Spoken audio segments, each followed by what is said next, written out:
banyak sekali yang mengatakan bahwa hati-hati di malam satu suro untuk weton-weton tertentu itu tidak boleh melakukan ini itu dan lain sebagainya, karena katanya weton-weton tersebut menjadi incaran sengkolo katanya di malam satu suro itu.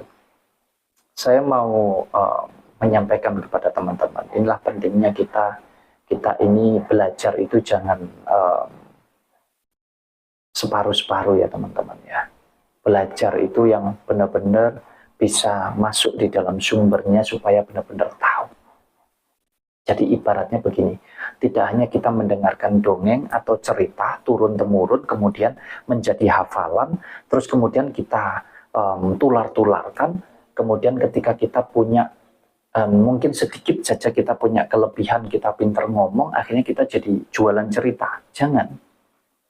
Ya, ini yang nggak menutup kemungkinan jadi dimanfaatkan oleh oknum-oknum tertentu, ya. Untuk apa? Ya untuk membodohi kita-kita yang nggak ngerti. Oh, tolak balaknya harus begini, untuk weton ini harus melakukan ritual ini mungkin, syaratnya begini dan lain sebagainya. Nah, ini jangan. Ya, sekali lagi, kalau kita mau masuk di dalam hakikat daripada satu suro sendiri apa sih?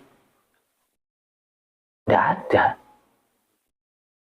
Ya, satu suro ini ya tidak ubahnya dengan tahun baru, pergantian tahun tapi secara internasional di mana seluruh negara merayakan itu. Tetapi satu suro ini pergantian tahun khususnya untuk orang Jawa, yang mana memang para leluhur kita ini sudah punya hitungan pakem sendiri. Gitu loh ya. Jadi segala sesuatunya memang dikaitkan dengan itu. Mulai dari weton hari kelahiran kita dan lain sebagainya. Tetapi ketika ini dihubung-hubungkan dengan bahwa ketika malam satu suro ada weton-weton tertentu yang menjadi incaran sengkolo, tidak ada teman-teman. Makanya syariat dan hakikat ini adalah dua hal yang berbeda tetapi satu kesatuan, ya.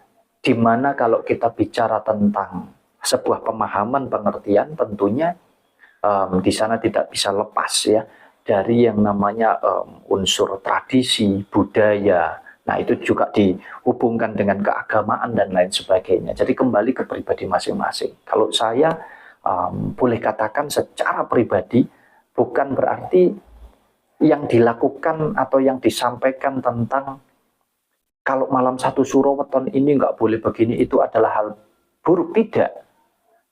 Ya, itu hal baik ketika itu untuk menasehati supaya kita semua ini berhati-hati. Tapi bukan weton tertentu ya, semua weton. Intinya semua manusia.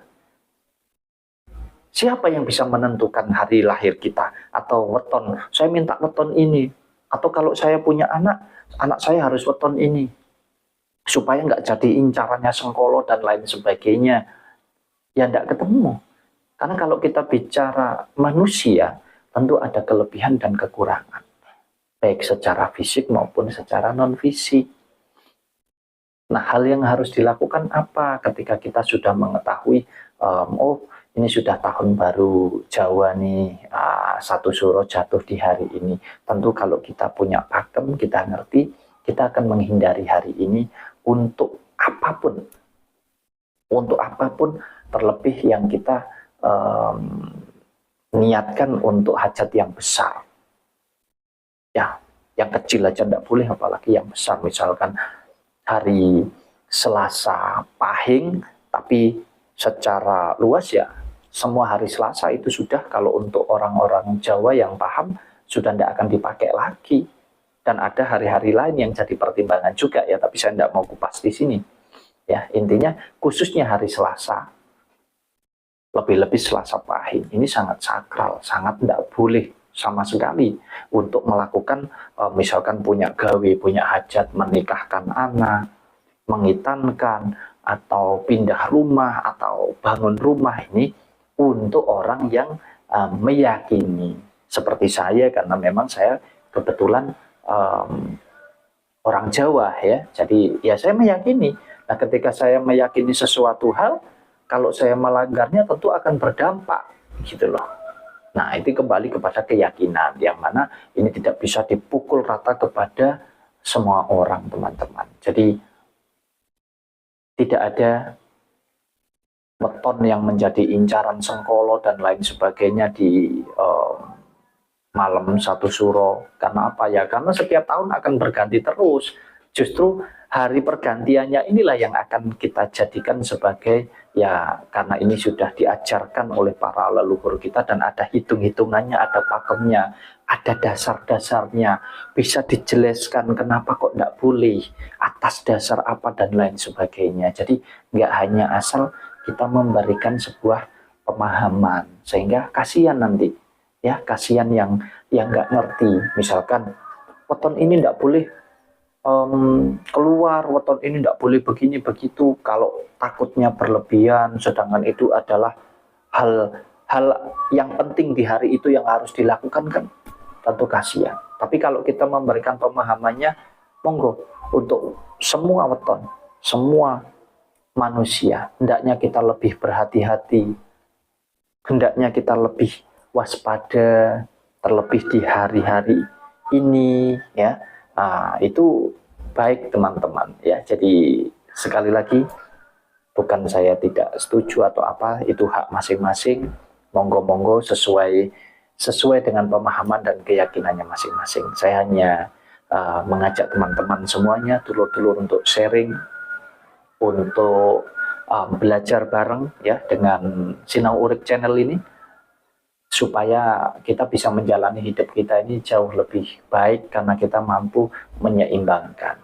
Menyeimbangkan apa? Menyeimbangkan kehidupan daripada jiwa dan kehidupan daripada raga kita. Jadi kita tidak mudah percaya dengan hal-hal yang mungkin, oh ini dianggap sakral, ini mistis. Jadi kesakralan daripada satu suro itu ada di dalam pribadi kita masing-masing. Ya, ada di dalam pribadi kita masing-masing. Kita anggap sakral ya sakral, kita anggap enggak juga enggak. Emang harus ngapain di malam satu suro? Nah, kemudian kalau dikembangkan, Mas Wahyu, malam satu suro itu berarti kita harus memandikan atau mensucikan benda-benda pusaka dan lain sebagainya. Nah, ini kan tradisi, ini budaya yang sudah diwariskan daripada leluhur kita. Nah, ini kan tradisi budaya yang positif, yang bagus. Memang salahnya di mana? Menunggu momen 1 tahun sekali ini loh, setiap satu suro kita mandikan pusaka-pusaka yang kita miliki. Ini sebagai bentuk perawatan, teman-teman. Perawatan saja. Kalau ini dihubungkan dengan sesuatu yang mistis, mohon maaf. Oh, kalau tidak dikasih makan, tidak dimandikan, nanti pusaka-pusaka ini jadi mencelakai yang memiliki dan lain sebagainya, mencelakai yang istilahnya sang pemilik ya. Mohon maaf, saya secara pribadi, saya tidak pernah tuh memandikan, mensucikan, memberi makan benda-benda pusaka yang saya miliki. Tetapi saya melakukan itu atas dasar saya merawat gitu.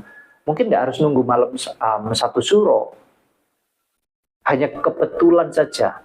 Ini kan tentu ada emosional jiwa, yang energi yang luar biasa ketika kita melakukan itu di malam satu suro. Karena apa? Bareng-bareng, sembari memperingati ya warisan daripada leluhur, kita merawatnya dengan baik.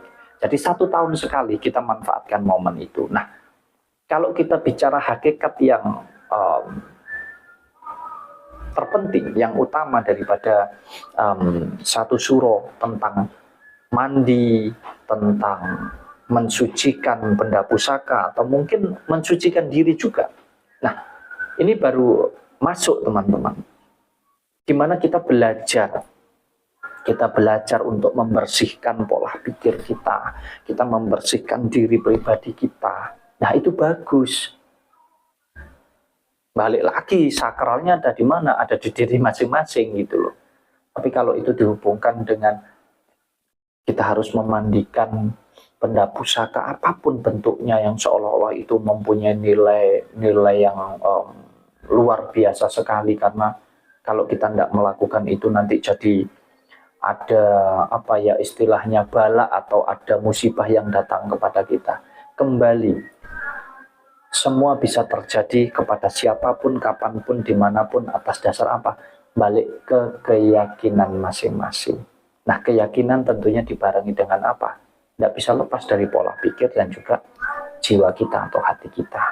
Jadi, kalau saya boleh berpesan kepada dulur-dulur, kepada teman-teman semuanya, kita lanjutkan apa yang menjadi warisan ajaran daripada leluhur kita, khususnya kita sebagai generasi penerus